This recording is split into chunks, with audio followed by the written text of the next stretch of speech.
پہ میں بات کرنا بھول گیا. دیکھیے یہ کس طرح کی کانسٹیٹیوشن امینڈمنٹ ہے. 7 ہمارے ایم این اے اغوا کیے ہوئے ہیں, پنجاب ہاؤس میں رکھے ہیں, اور ہمارے 2 ایم این اے ایسے ہیں جو بیرون ملک تھے اور ہم نے ان کو کہا کہ مت آؤ, اور یہ پھر بھی آئے. جلدی اس پہ پارٹی فیصلہ ہوگا اور ان کے نام ہم قوم کے ساتھ شیئر کریں گے, ان کے حلقے کے لوگوں کو بتائیں گے کہ ان کے مکروہ چہرے دیکھ لو.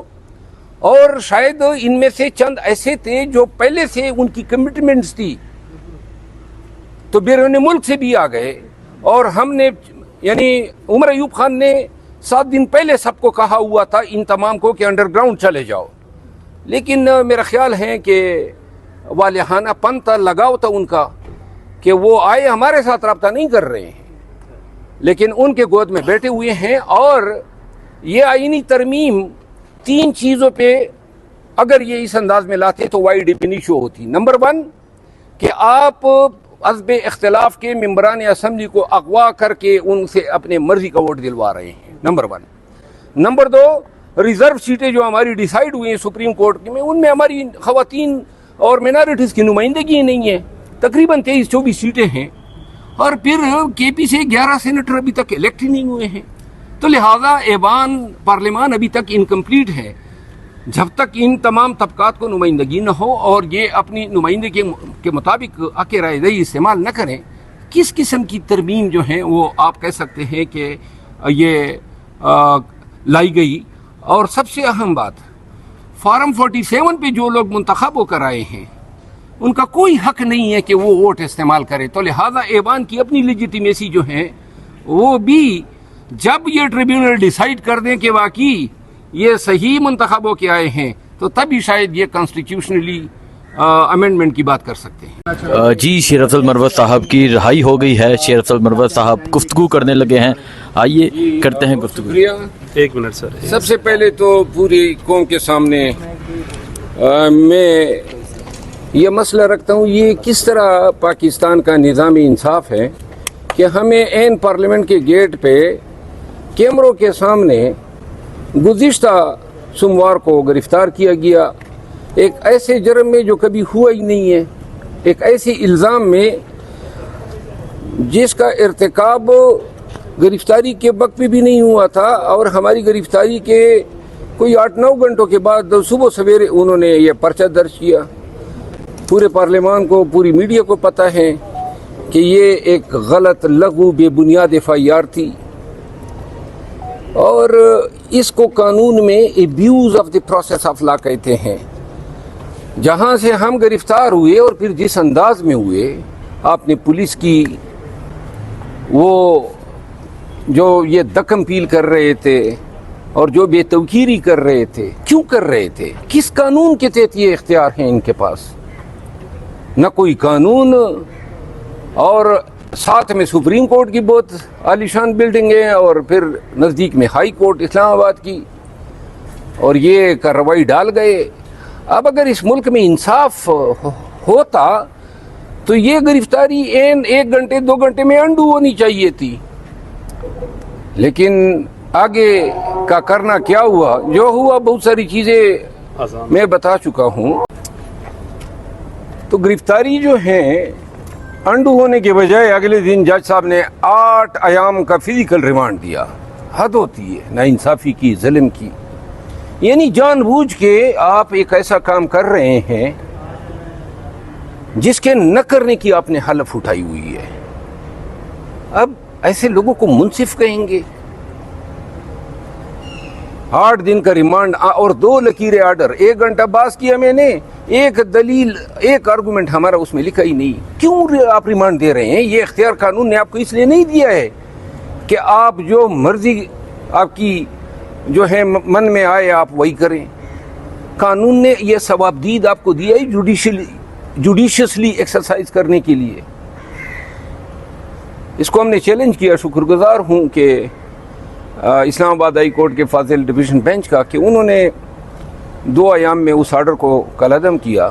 اس کے بعد پھر ریلیز جو ہے اس کے لیے ضمانت کی درخواست, ضمانت کے بعد اس میں نوٹس, اور نوٹس کے بعد جج صاحب کی چھٹی, اور چھٹی کے بعد پھر چھٹی, اور پھر آج کا دن. تو یوں 8 دن کوئی اس نظام انصاف کا کوئی وکیل کوئی اس کا ٹھیکیدار بتا سکتا ہے کہ یہ ہمارے 8 ایام کی تلافی کس طرح ہوگی؟ یعنی کہ 202 گھنٹے آپ نے ہمیں محبوس رکھا خام میں. اب یہ نظام ہے، یہ انصاف ہے، اور یہ نظامی انصاف ہے کہ آپ وضاحت بھی نہیں دے سکتے ہیں کہ ہم نے آپ کو تو رکھا. اب شہری آزادی اور شہریوں کی آزادی، اس کا تو اسلام میں، قرآن کریم میں اور ہمارے روایات میں، ہمارے آئین و قانون میں کتنی اس کی اہمیت ہے. عربی کا مقولہ ہے الحر حر ومن یسع الضر. کون کس طرح کسی کی حریت آزادی کو سلب کر سکتا ہے؟ پھر ہم خود وکیل ہیں سپریم کورٹ کے، آنکھیں بند کر کے. تو لہذا جس ملک میں، جس ریاست میں تانے دار کی تانے داری یہ ہو کہ جناب جہاں اس کا منہ اٹھائے پاکستانی شہری کو اٹھا لیا، نہ کیمرے کا ڈر، نہ میڈیا کا ڈر، نہ پاکستانیوں کا ڈر، نہ عدالتوں کا ڈر. تو پھر اس ملک میں اسی طرح ہر شاخ پہ الو جو ہیں وہ بیٹھے ہوں گے، اور لوگ جو ہیں 25 آج جو منسٹر لا نے ایک بات درست کی کہ 25 سال سے کیسز یہاں پہ فیصلہ نہیں ہو رہے ہیں. اور یہ بات بھی درست ہے کہ سپیریئر جوڈیشری میں من مانے لوگوں کو جو ہے ایلیویٹ کیا جاتا ہے. کوئی سسٹم نہیں ہے، کوئی طریقہ نہیں ہے. بحیثیت وکیل عدالتی نظام میں ججز کے ایلیویشن کے طریقہ کار کو صرف اور صرف سپریم کورٹ یا جوڈیشل کونسل کی ثوابدید پہ نہیں چھوڑنا جانا چاہیے، کیونکہ زیادہ تر ججز یا رشتہ دار ہوتے ہیں یا اپنے چیمبر میں سے لیے جاتے ہیں. اس کا تدارک ہونا چاہیے. دوسری بات، این 76 سالہ لائف میں جب پاکستانیوں کو اپنے فنڈامنٹل رائٹس کے تحفظ کی ضرورت پڑی تو اس وقت عدلیہ ناکام ہوئی. آپ نے دیکھا یہ 1.5 سال میں جو فیصدیت پاکستان تحریک انصاف اور پاکستانیوں کے ساتھ ہوئی، یہ نہ ہوتی اگر عدلیہ اپنا کردار ادا کرتی. پھر آپ نے یہ دیکھا پاکستان میں پکڑنے کی دیر ہے، باقی الزام بعد میں ڈالا جاتا ہے، اور پھر آگے کام پھر سیشن کورٹس کو چھوڑ دیں، وہ پھر آگے سے ذمہ داری اٹھا لیتے ہیں، جی ریمانڈیں بھی دینی ہے، ضمانتیں بھی خارج کرنی ہے. ایسے نظام سے توبہ کرنا چاہیے. اس 25 کروڑ عوام کو اس کو لات مارنا چاہیے. یہ کوئی نظام ہے اور یہ کوئی انصاف آپ دے رہے ہیں؟ یہ 8 دن کی کہانی نہیں ہے. بیسیکلی ہم یہ بتانا چاہتے ہیں کہ ہر پاکستانی کی یہی کہانی ہے، یہی داستان ہے. میں سمجھتا ہوں کہ اگر آئینی ترامیم جو یہ لا رہے ہیں اس میں، اور جس پہ ہماری کل سے اپنی گفت و شنید بھی جاری ہے، کوئی ملٹری ٹریبیونل قبول نہیں ہے. آرٹیکل 8 پہ کوئی سمجھوتا نہیں ہے، آرٹیکل 63 پہ کوئی سمجھوتا نہیں ہے. اگر الیکشن کی فیئرنس کی وہ چاہتے ہیں، ججز کی اکاؤنٹیبلٹی، سپیریئر جوڈیشری کی اکاؤنٹیبلٹی، یا سپیریئر ججز کے ایلیویشن کے نظام کو، یا پھر کانسٹیٹیوشنل کورٹ کے قیام پہ کیا ٹرمز اینڈ کنڈیشن ہیں، وہ ورکنگ پیپر ہمارے ساتھ شیئر کرتے ہیں. تو جہاں کوئی بھی اچھی بات یہ نہیں ہے کہ ہم بحیثیت پاکستان تحریک انصاف کے ممبر نیشنل اسمبلی تمام جو امینڈمنٹس ہیں ان کو لات مارتے ہیں. قطعاً غلط بات ہے. ہو سکتا ہے اچھی باتیں ہو، اور اگر جو بھی اچھی بات ہوگی ہماری ایک وکلا کی ٹیم بنے گی، ہم خان صاحب کے سامنے بھی لائیں گے، اور جو چیزیں یا ملٹری ٹریبیونل کی ہیں یا ججز کی ایکسٹینشن کی بات ہے، یا ان کی عمر کی رعایت کی بات ہے، یا پھر فورسز کے چیفز کی ایکسٹینشن کی بات ہے، ان چیزوں پہ ہم کبھی سمجھوتا نہیں کر سکتے ہیں.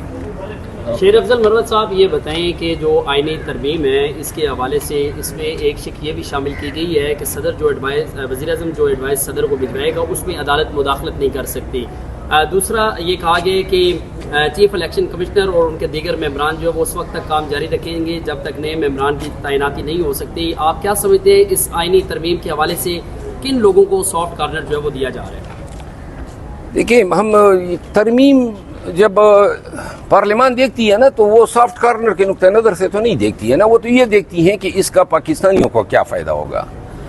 جہاں تک الیکشن کمیشن کے اس شک کا تعلق ہے کہ جب تک نئے چیف الیکشن کمشنر یا ممبرز نہیں آتے ہیں تو وہ کنٹینیو کریں گے. اس حوالے سے یہ تجویز بھی آئی کہ اگر ڈس ایگریمنٹ ہوتا ہے پرائم منسٹر اور لیڈر آف دا اپوزیشن کے مابین، تو یہ میٹر جو ہیں بجائے اس کے کہ چیف الیکشن کمیشنر جس طرح اپنی مرضی کے اسٹیبلشمنٹ کی ماں پہ وزرائے اعلیٰ لگائے، اس کا توڑ یہی ہے کہ پھر یہ سپریم جوڈیشل کونسل جو ہے یہ اختیار ایکسرسائز کرے، کیونکہ اب یہ موجودہ چیف الیکشن کمشنر کے تجربے کے بعد جو ہیں وہ ہر پارٹی بڑی پھونک پھونک کے قدم رکھے گی، کیونکہ کوئی پارٹی ایسا چیف الیکشن کمشنر افورڈ نہیں کر سکتی ہے جمہوریت کے لیے، فیئر الیکشن کے لیے۔ اور دوسری بات جو آپ نے کی کہ وزیر اعظم کے کسی بھی ایڈوائس جو صدر کو وہ کرے گا وہ سپیریئر جوڈیشری میں چیلنج نہیں ہو سکتا، یہ ہمارے آئین سے متصادم ہے، کیونکہ وزیر اعظم اگر یہ تجویز یا ایڈوائز کر دے کہ جی یہ جو عدالتیں ہیں یہ 3 دن کے لیے انصاف دینا بند کریں گے، یا یہ تجویز دیں کہ یہ سورج جو ہے مشرق کے بجائے مغرب سے طلوع ہوگا، یا یہ تجویز دیں کہ بھائی مرد کے بجائے خواتین جو ہیں کام پہ جائیں، تو بھائی بات یہ ہے کوئی چیز اگر عقل، منطق اور دانش کے مطابق وہ ایڈوائز کرے گا، لیکن جہاں پہ وہ اپنی اتھارٹی کا ابیوز کرے گا، ایکسیڈ کرے گا یا عوامی مفاد میں نہیں ہوگی، تو اس سے کوئی انحراف نہیں ہو سکتا ہے کہ وہ سپیریئر جوڈیشری اس کی جوڈیشل اسکروٹنی کرے۔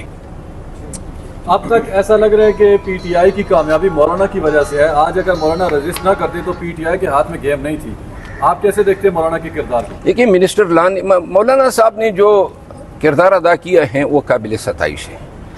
میرا خیال ہے کہ آج کا دن جو ہے وہ مولانا کے نام ہوا، اور کل اگر یہ امینڈمنٹس پاس ہو جاتی جس انداز میں، کیونکہ ابھی تک نہ مولانا صاحب کو مکمل علم ہے نہ ہمیں علم ہے کہ کیا کانسٹیٹیوشنل 54 یا 56 آرٹیکلز ہیں جو افیکٹ ہو رہے ہیں، تو لہٰذا وہ کون سے آرٹیکلز ہیں؟ اگر آرٹیکل 8 افیکٹ ہو رہا ہے اس کا مطلب ہے پورے پاکستانیوں کی بنیادی حقوق افیکٹ ہو رہے ہیں، آرٹیکل 63 افیکٹ ہو رہا ہے جس کا مطلب ہے لوٹا کریسی کو جو ہے دوام دیا جا رہا ہے۔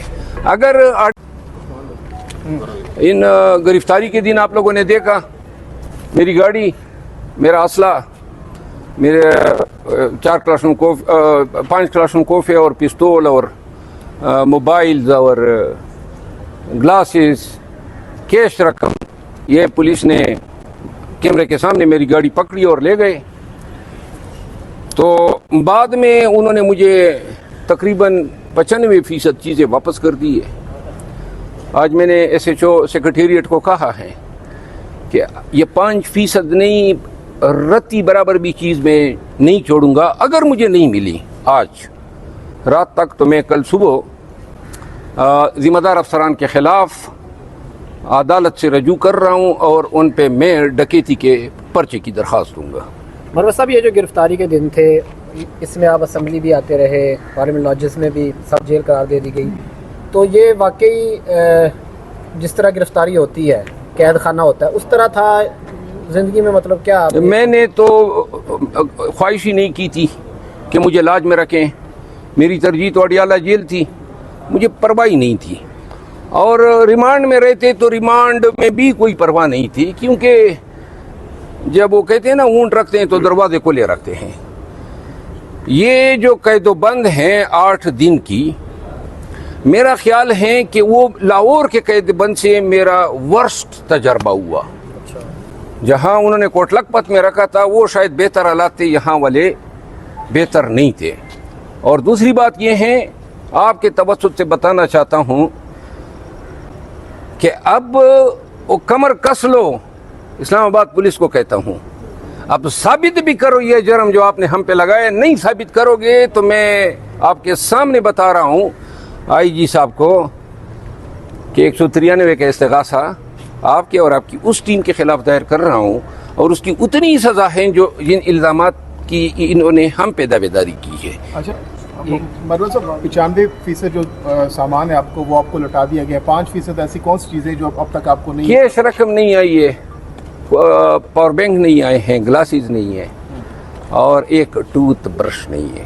یہ نہیں چھوڑیں گے؟ ہاں، یہ سارا ایک ٹوتھ برش بھی نہیں چھوڑوں گا، یا یہ دیں گے